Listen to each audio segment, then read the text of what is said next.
The educator Dr. Maria Montessori once said, "The child developing harmoniously and the adult improving himself at his side make a very exciting and attractive picture." Welcome to Montessori Education with me, Jesse McCarthy, where we talk raising children and educating students while bettering ourselves right alongside them. In today's times, most of us have a bit more stress than normal. Parents, teachers, everyone. So what I'm going to talk about is a few ways we can take a break from the craziness. Now, Maria Montessori has been a guide for me in many ways, as she has just such a positive approach to the world of are always growing and getting better with work, of course. Now, much of this I imagine she got from being so clear-eyed around children and then just absorbing the natural joy with life that they have. Take, for instance, this question she once asked parents. Quote, "Have you ever seen a child flushed with the new accomplishment of putting on his socks and shoes, deliberately take them off in order to go through the whole performance again?" End of quote. I love this little visual she gives us. Now, I don't think we need to take the point as only a lesson about children, though. I mean, I definitely could gain from enjoying the process a bit more in the moment, not losing sight of the socks myself, so to speak.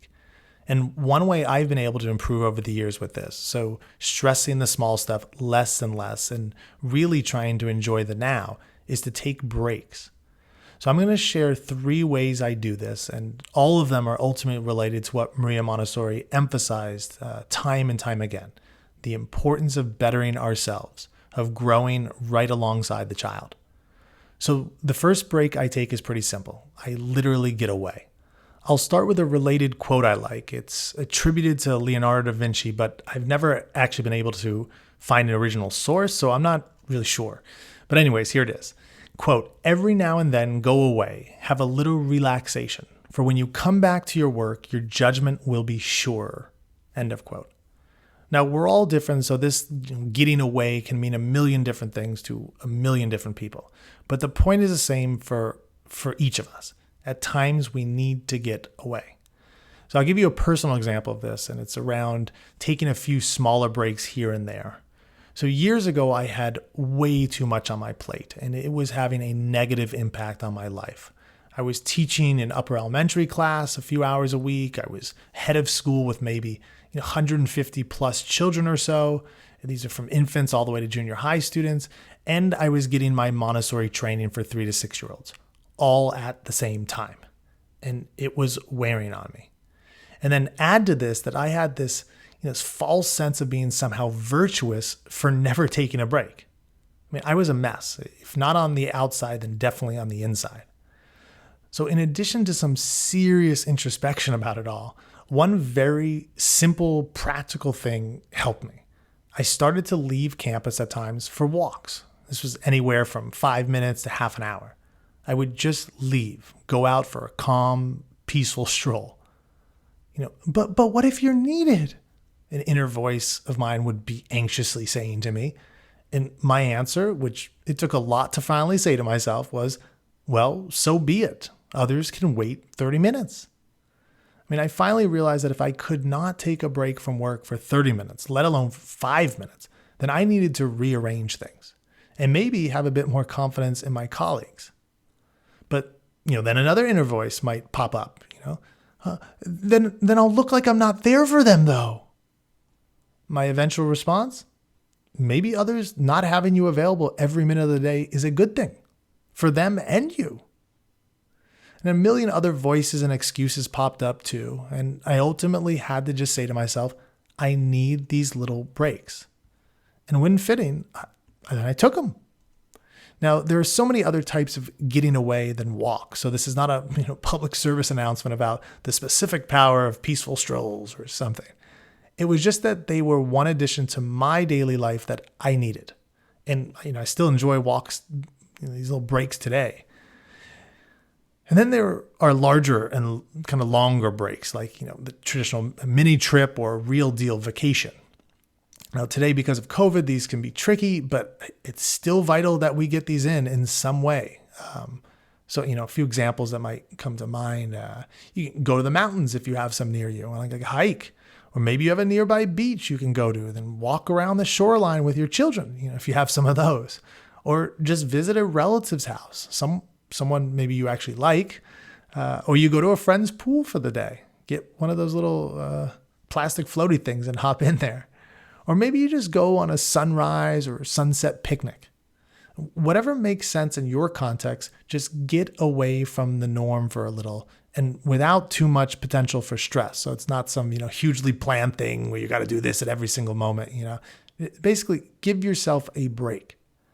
Now, related to getting rid of some unnecessary stress or anxiety, there's also a need for the parents out there to get away from the kids. And I mean that literally. Like, I remember this one time years ago, I was at a wedding, I was sitting with a group of couples after dinner. They were late 20s, early 30s, and it was like everyone was hammered. They were partying as if they were first year college kids. And I was wondering what was going on. It didn't seem normal for them. So at one point I said something like, you guys are living it up tonight. Like, what's going on? And then one of them was quick to respond. And she's like, yeah, this is the first time we've been without our kids in years. Years. Like, she said years. That is nuts. Like, we all need a break from other human beings at some point. And especially if you're the one responsible for those other human beings. And I should note that this doesn't just mean if they're stressing you out. I mean, there are some moms and dads out there who love every minute with their child. Now, it's rare and they're usually a little crazy, but it exists. So even if this is you got to get away. I mean, for one, maybe your child doesn't feel the same way about your extended time together. Like, he or she might want a break. And two, we come to appreciate things even more when we get away from them for a little. Now, I'm confident many of you parent listeners out there, you already are well aware of this and take breaks from the kids. So if that's you, great. But for the rest, maybe try it out, see what you think. Now, I'd say overall with taking breaks, if you're the anxious type, you're going to have all sorts of inner voice excuses of why you can't do it. Like, I wish I could take more breaks, but I just have too much work to do. Or, I don't have the money to take a trip. Or, I'm getting away from kids. Oh no, my child needs me. Or, well, we don't have a sitter we can trust yet. And the excuses go on and on. So I would just suggest you find a way to overcome yours. Even on the money note, you can call up a family member or a friend of a friend. If you don't have any friends, call me up. We'll strategize. So the point is, you got to get away for a little. And walks are free anyway, so you can, at the least do those. Now, on a side but hugely important note, this taking breaks or getting away also applies to children. We want to be thinking about what kind of break they would like and how we can help make that a reality for them. I have a related anecdote on this that I love. It's from Maria Montessori in the book From Childhood to Adolescence. Quote, I heard a comment from the mouth of an 8-year-old child which profoundly impressed me. I would give anything to be able one night to see the stars. He had heard them being discussed, but had never seen them. End of quote. So let us all, young and old, get out to see the stars. And then on a super practical note too, it's also important to remember the need for real physical activity breaks, especially in these times when so many of us are cooped up in our homes. As the late Montessori educator Silvana Montenero once put it, quote, children can become aggressive when they need to move their bodies, but for various reasons, cannot find an appropriate activity in the environment. End of quote. And I'd say the same is true for us adults, or can be true for us. So overall, we need breaks. We need to get away from things for a bit. Now, the second kind of break I want to touch on is more of an explicitly mental break. Getting away from what some people call the lizard brain or the monkey mind. Basically, that sometimes anxious chattering we can have in our heads, whether it's connected to fear, self-doubt, scary laundry list of to-do items, that kind of thing. So I'm going to start on this one by giving you a not so flattering example of how I failed to take mental breaks years ago. In fact, how I was anti-mental breaks. So I used to work too much, as I noted earlier. And in addition to that, I could also sometimes be overly judgmental towards those who didn't work hard enough, or at least who didn't seem to work hard enough to me. So I remember like times I'd be in our school break room, and every now and again there would be, a teacher or a teacher assistant meditating, just sitting on the couch, eyes closed. I used to think, like, what the heck is this person doing? Something like, such a waste of time, just sitting there doing nothing. Now, I kept such thoughts to myself, but regardless, they were ridiculously judgmental. At the time, I was like so focused on squeezing, quote, work out of everything. And this was not work in my mind. Now, like today, I know much better. And as Maya Angelou, famously put it once, when you know better, do better. But it's not so easy to know and do better. Maria Montessori talked about this and how we are with children, our blind spots. For instance, she once said, quote, "One can pass quite close to the child and yet not see him," end of quote. So in other words, we don't know what we don't know.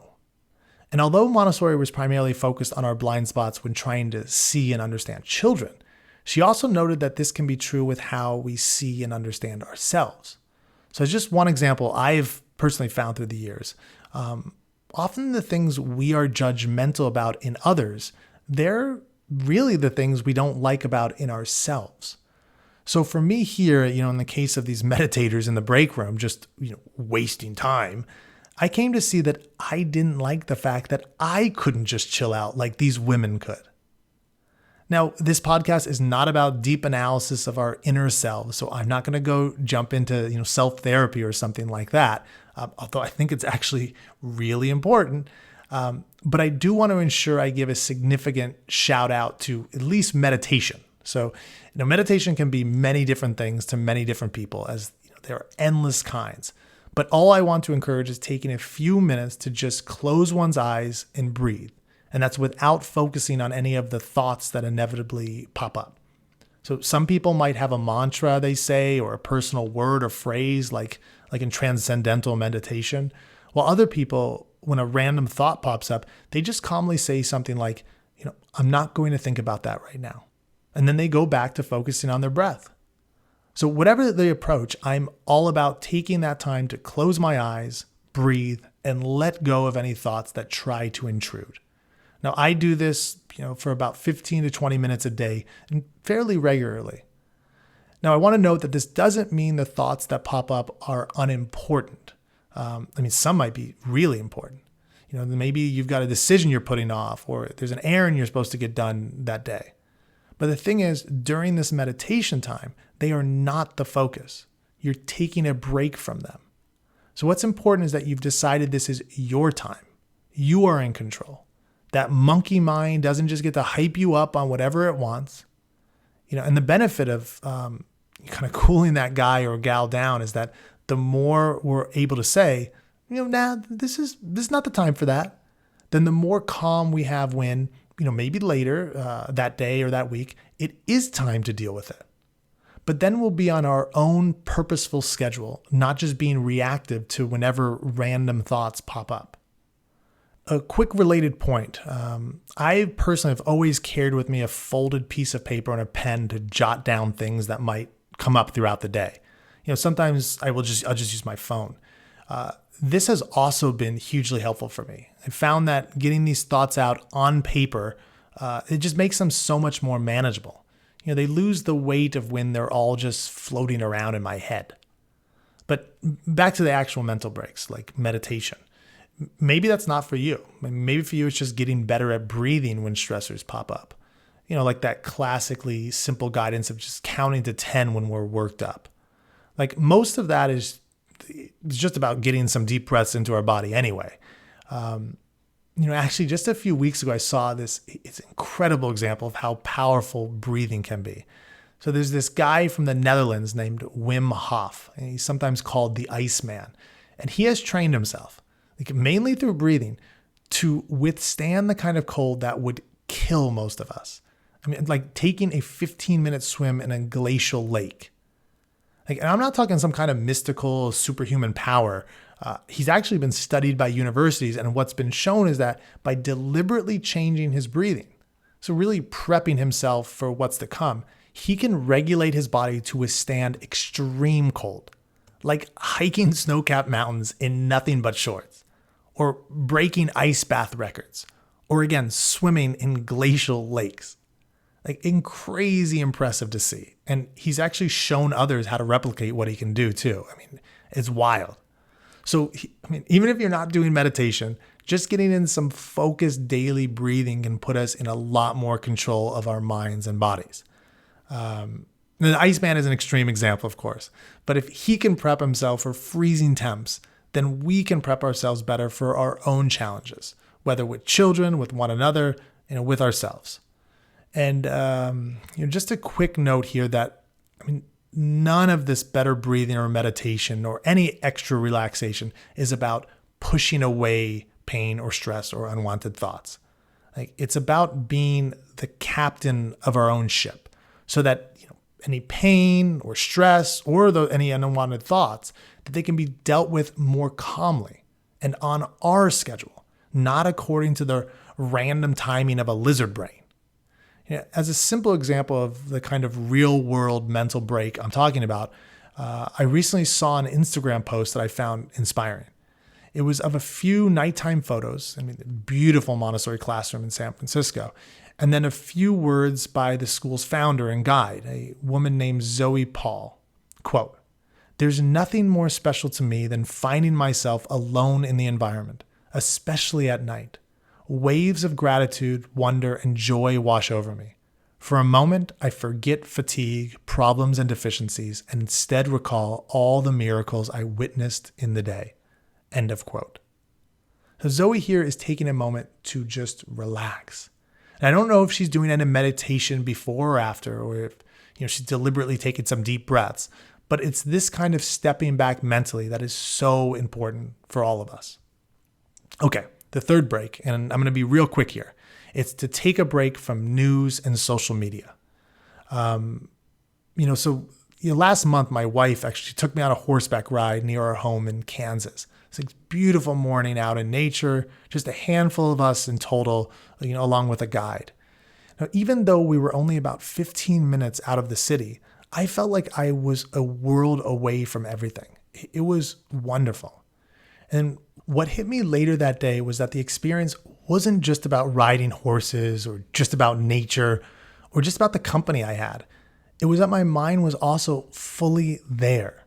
I was kind of present, as they say. And I wasn't at all thinking about current events or wrapped up in social media stuff. Now, I've known for years just how much these kind of things can suck people in, including me, and especially how much of a time waster they can be. And this horseback ride once again highlighted that for me, and just how much mental drain and distortion much of the news and social media can have. Like, for instance, our guide, he lived out there on this small farm, and for him, what was most important was taking care of the animals, training the horses, cleaning the stalls, enjoying the rides, just being with his family. And I kind of absorbed that feeling. So, what President Trump happened to tweet during that time, it wasn't important out there. Or what CNN or Fox said was pressing that day, it wasn't pressing out there. Or what the New York Times or the Wall Street Journal wrote as urgent, wasn't urgent out there. Or over on Facebook, what that, like a random acquaintance I went to school with 20 years ago thinks about some current event doesn't matter out there either. So out there on that farm, what mattered was the work that needed to be done and the enjoyment we had from it being done well. So this isn't to say that national and world events aren't important, or that, keeping connected with people from far away is a waste. Like, that's not the case. These can be super important.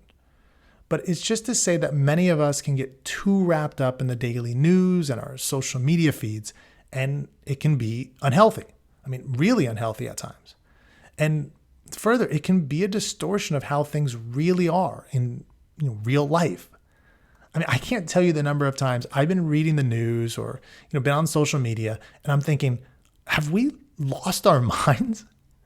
And then I go out into the real world. I mean, I interact with real in-person neighbors or store owners or waiters and waitresses and cashiers.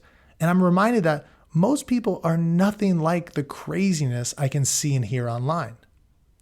So to stay present and to kind of combat distortion, over the last few years, I've limited the amount of news I read and the amount of social media I'm on. I take regular breaks from it all. Now, this is hard to do. If you've tried it yourself, you're probably well aware that this stuff is like drugs. I mean, it's addicting for sure. But boy, when I follow through and stay off of it, or schedule in specific times when I'm going on, which is what I do normally, I get so much more done in my day. I'm so much more engaged in my actual work. I have much more meaningful and real interactions with people around me. And I mean, the benefits go on and on. So take a break from news and social media. The gains can be huge. Okay, so all in all, just to sum up here, what I do to lessen stress and to better enjoy the now in whatever I'm doing is I ensure I'm taking breaks in different ways.